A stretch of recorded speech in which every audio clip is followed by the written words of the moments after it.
If you're experiencing billing holds on Zelle, it can be frustrating. Follow these steps to quickly resolve the issue. Step 1. Check your account balance.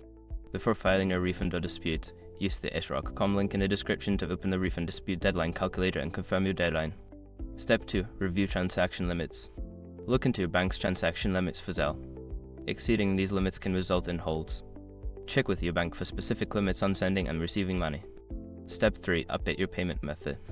If your payment method is outdated or invalid, update it in the Zelle app.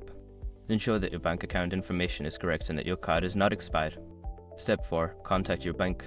If the hold persists, reach out to your bank's customer service. They can provide insights into why the hold is in place and help you resolve any issues related to your account. Step 5. Wait for automatic release.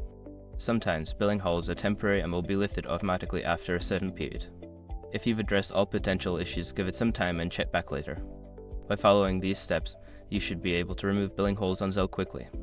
If problems continue, consider seeking further assistance from Zelle support.